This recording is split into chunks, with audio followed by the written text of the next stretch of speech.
In today's video, I'm going to show you exactly how to create pivot tables in Google Sheets, so you can turn rows and rows of messy data into a clean, interactive summary in just a few clicks.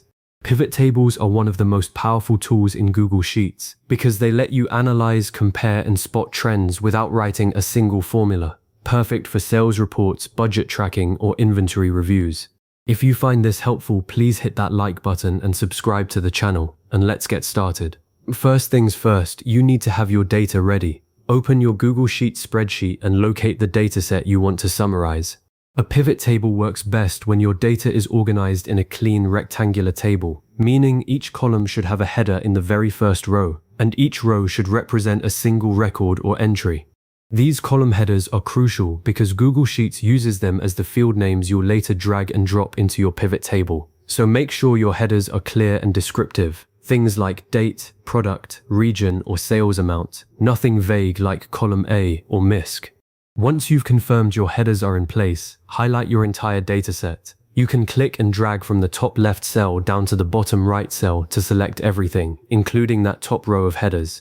Alternatively, there's a faster trick. Just click any single cell inside your table, and then use the keyboard shortcut Ctrl+A on Windows or Command+A on Mac to select the full range.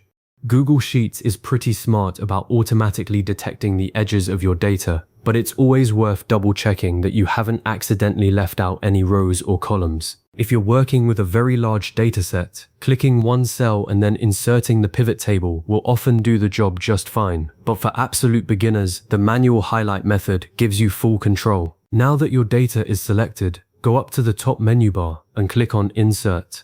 From the drop-down menu, choose Pivot Table. A small dialog box will pop up, and this is where you confirm the data range. You'll see a field that says Data Range, and it should already be filled in with the range you highlighted, something like A1, D500.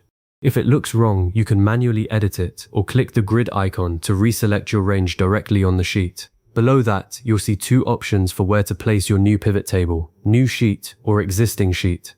Choosing New Sheet is the default and usually the best choice for beginners because it creates a fresh tab in your spreadsheet, keeping your original raw data untouched and your pivot table clean and easy to find. If you're working on a complex analysis and want to compare your pivot table side by side with your source data, you can select Existing Sheet and then click into a cell on your current sheet where you want the top left corner of the pivot table to sit. Just be careful not to place it over any existing data or it will overwrite it. Once you've made your selection, click the blue Create button and Google Sheets will instantly generate a blank pivot table in your chosen location.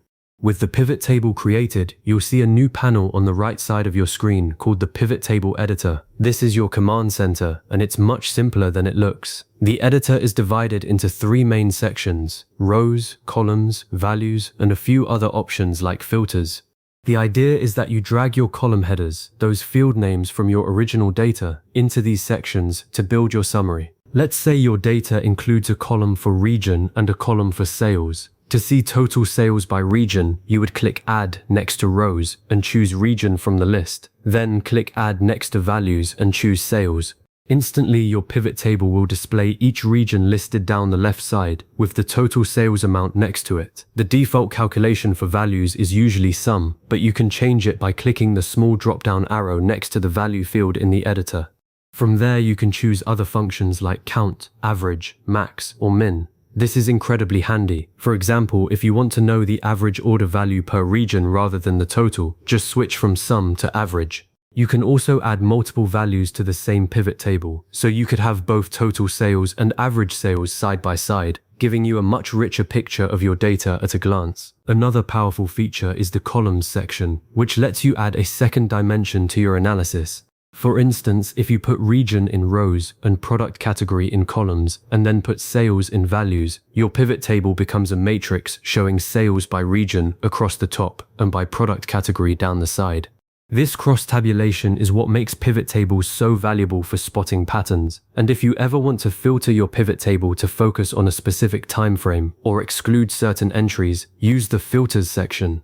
Click Add next to Filters, choose a field like Date or Status, and then set the criteria, for example showing only data from Q4 of last year. The filter updates the entire pivot table instantly, and you can add multiple filters to drill down even further. One common pitfall to avoid is forgetting to refresh your pivot table if you add new rows to your source data. Google Sheets does not automatically expand the range, so if you add data below your original selection, you'll need to go back into the pivot table editor, click on the data range field and update it to include the new rows.